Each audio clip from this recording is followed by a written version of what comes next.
Welcome back to Surviving the Street, and this is episode 2 of the Monday Morning Quarterback Show. If you find value in this show, you're going to have to interact with it because YouTube will restrict this content, and if nobody's seeing it, it might not be worth my labor to continue providing this service. If you think it's weird liking, disliking, or commenting on a video, imagine being a 33-year-old man talking to a camera at 3 in the morning. This will probably be the only video critique on this episode because it's pretty long and I have a lot to say about it. Keep in mind, this is not the full-length video. I have only pieced together what I think is valuable from a tactical learning perspective. This is the first and hopefully last video I have to make where I am actually going to warn you that what you are about to witness will probably piss you off. I'll play the video for you to see and then I will play it back and talk about the training points.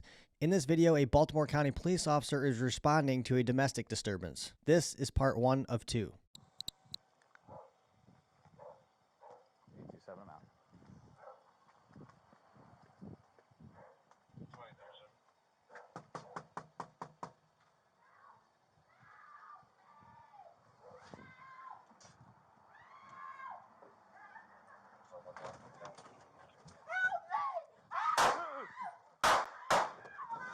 Shots fired, shots fired.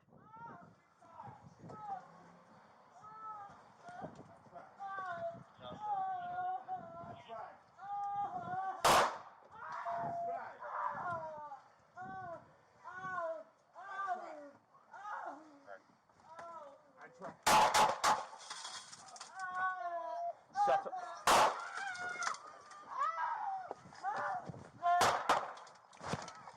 You tell me what happened. You tell Court. Shots fired. Direct on that. Are your officers okay? I can't tell. Number back start.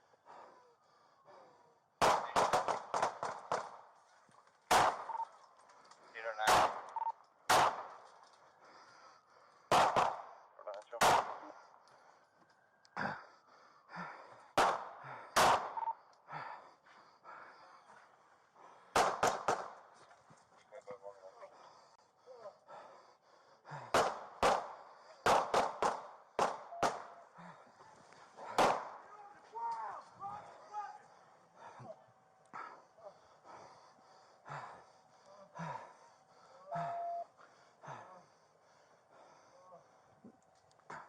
Eight, 2 down.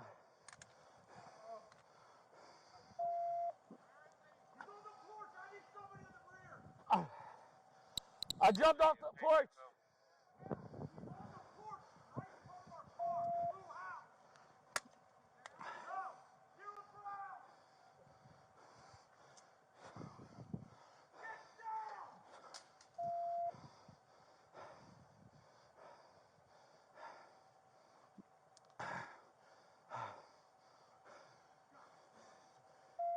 Damn it. I'm right here. I'm good. I'm good. I don't think I'm hit. You know, people have any updates. 813. Victim at the front door. The subject's not complying.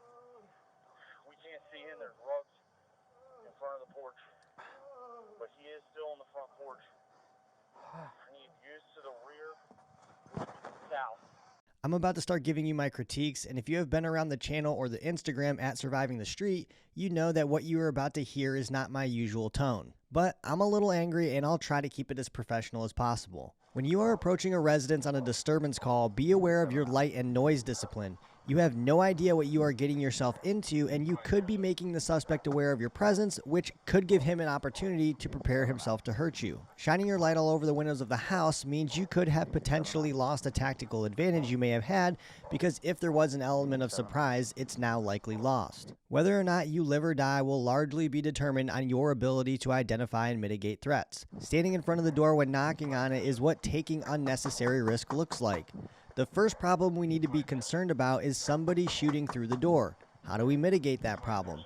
At a minimum, stand off to the side. The next problem is the bad guy walking out of the door and trying to kill us. How do we mitigate that problem? Make it more difficult for the suspect and increase your reaction time by standing on the hinge side of an outward opening door, because doing so will force the bad guy to overcome that angle to orientate the gun towards you. When approaching a residence or any structure on a disturbance call, listen to what's happening before you do anything. What you hear may drive your decision making and allow you to make an informed decision. A lot of the time you hear nothing, which means it's probably time to knock and make contact.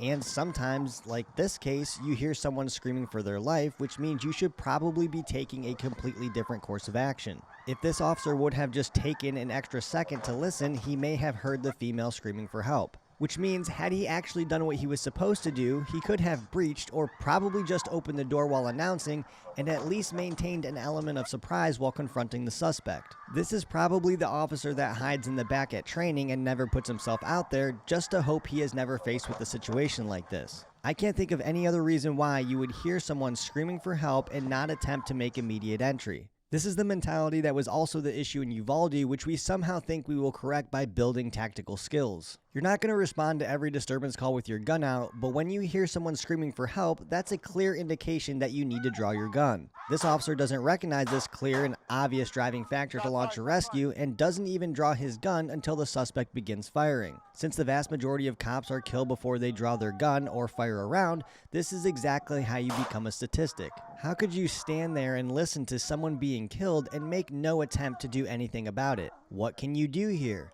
A threshold evaluation or slicing the pie. Start looking for work, be methodical, assess, and probably shoot that guy a lot. Let's say you don't conduct a threshold evaluation and you decide to stand in the corner and listen to the lady being murdered. And let's say the bad guy walks out and you shoot at least at him like he did in this case.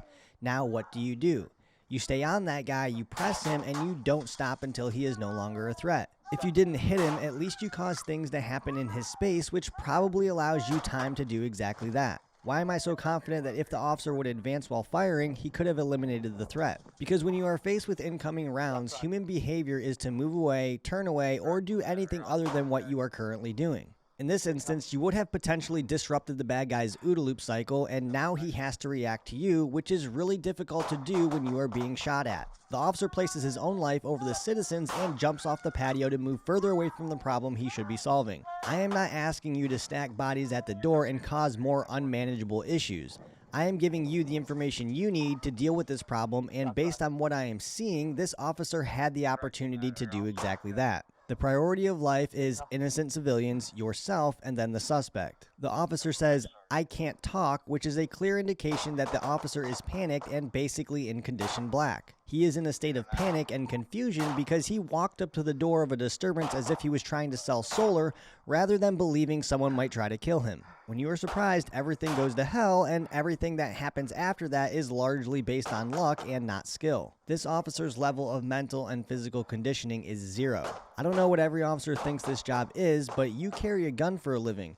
People expect you to walk through the threshold to save other people's lives when it's necessary to do so. If those are the cards you happen to be dealt that day, that's it. Whether or not you see the need to be prepared for that moment is no one else's fault but your own. Notice how the officer has a light on his handgun, but he never actually uses it. That's because he is unfamiliar with his weapon system and his equipment, and he hasn't developed a process for how and when to use it. He's also out of breath after very minimal levels of physical exertion, which shouldn't happen to you if you are mentally and physically prepared. Let's just say you do all the morally and ethically wrong things this officer did and abandon an innocent victim and end up behind a vehicle as the other officers arrive. What can you do at this point? At a minimum, you need to communicate with arriving officers that there is a victim and you need to launch a rescue. And guess what? Whoever is willing to go with you is all you have, and you're going to have to deal with it. I'm not sure if you can handle any more of this, but here is the second valuable part of this video.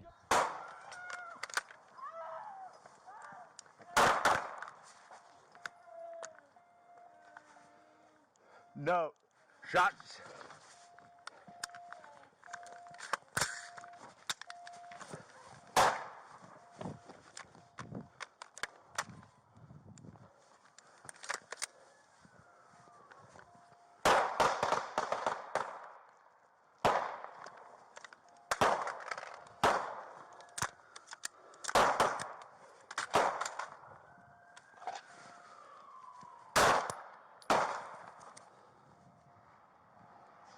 Let's watch that again. The officer loads the magazine, never cycles the bolt carrier group by charging the rifle using the charging handle, and attempts to fire. And it seems very obvious his rifle isn't going to do what he thinks it will do.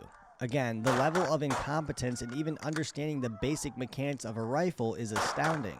But it gets worse. He charges the rifle and you can hear the bolt reciprocate, but you can tell it doesn't sound like a round entered the chamber, which also probably means his magazine is not inserted all the way in the magazine well. I suspect he jammed 30 rounds into his magazine and it is preventing his ability to fully seat his magazine. This isn't always the case, and oftentimes you can get it to work with 30 rounds, but to avoid the problem entirely, just load your magazine with 28 to 29 rounds. But it gets worse. He pulls the magazine out, puts it back in, charges the rifle, but holds down the bolt catch, or bolt release, whatever you want to call it. So now his bolt is locked to the rear, and he tries to fire again. Of course, that doesn't work, so he just dumps his magazine on the ground, because why would you need to retain probably his only rifle magazine in a gunfight? After doing all the wrong things to get his rifle to finally work, he just says the hell with it and throws his rifle down. Because why would you need a sling for a rifle when you can just have the ground hold it for you? If innocent civilians isn't enough motivation for you, what a disservice to your wife and kids to not do everything you can to be the most capable individual you can be. Because